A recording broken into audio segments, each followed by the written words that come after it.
Hello, I'm Vanessa and I run several jewelry courses in London, and today we're going to make some jewelry.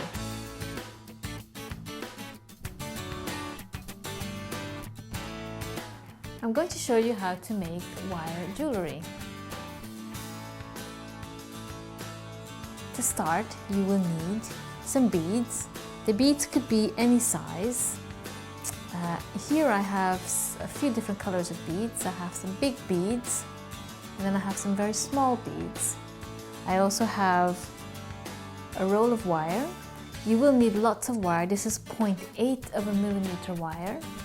I have some head pins, which are long 50 millimeter head pins, soft. I also have 4 sets of pliers. I have round nose pliers, needle nose pliers, side cutters, and flat nose pliers. So we're going to make these S-links.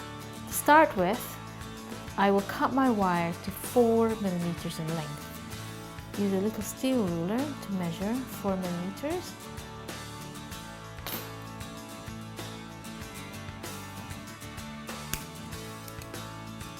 With these links, as they will be linked onto a necklace, it's really important that the ends of the wire are filed flat.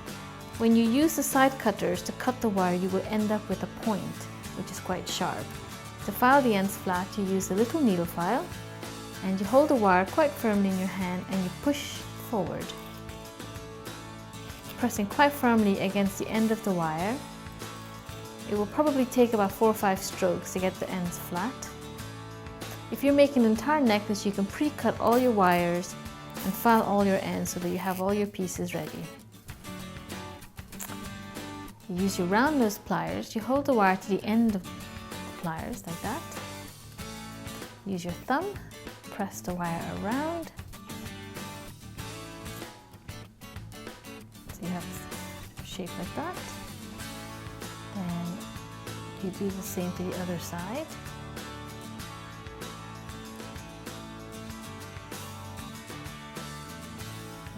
You have a link. You could do several of these links and then link them together. The next step I will show you is how to do an eye pin. It's probably best if you start off with a length of wire instead of cutting your wire short. So to begin with, again, I'm going to file the end of the wire.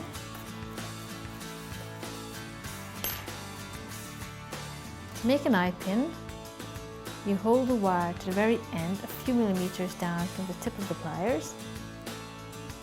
Use your thumb to press the wire firmly around the pliers so you end up with a shape like that.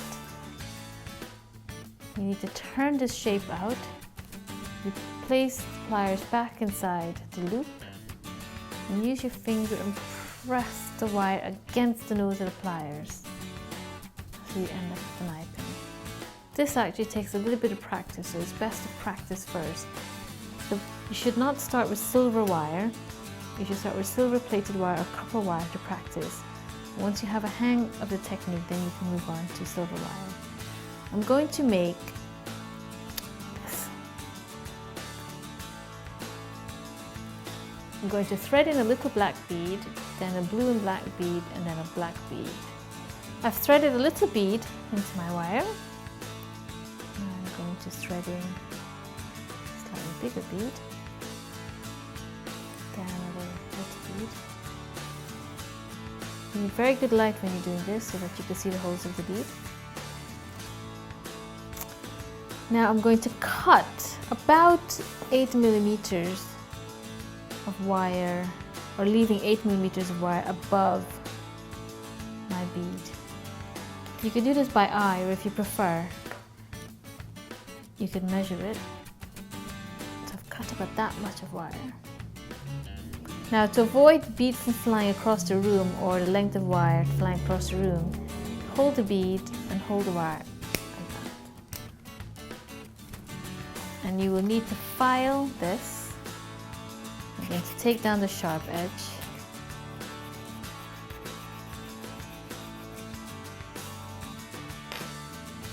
And I use the round nose pliers. Now when you're making the second eye pin, you want to do it in the same direction as the first one you've made.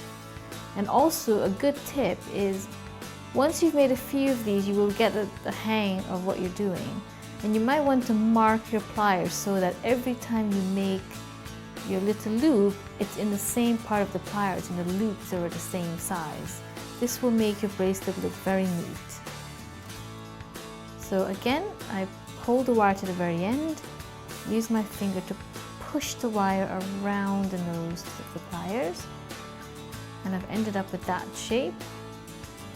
And to turn that shape, that little loop back into an eye pin, I position one nose of the pliers inside the loop and the other one sits on the outside, and I just turn it back so it looks almost like a question mark.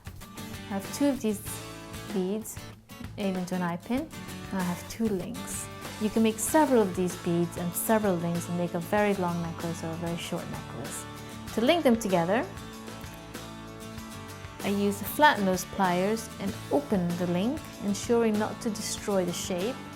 So I open it sideways, thread in this link, and close it. When you're closing it, you need to ensure that you don't have a gap in between, in this space here. If you have a gap, your necklace will fall apart. So I'm going to thread in the other bead, open that, and thread that in.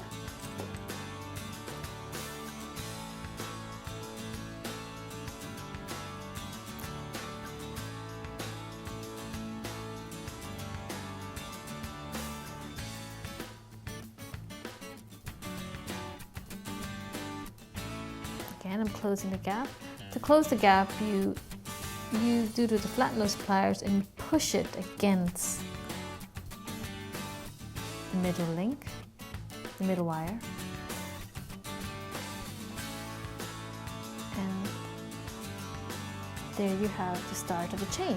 And that's how you make wire jewellery.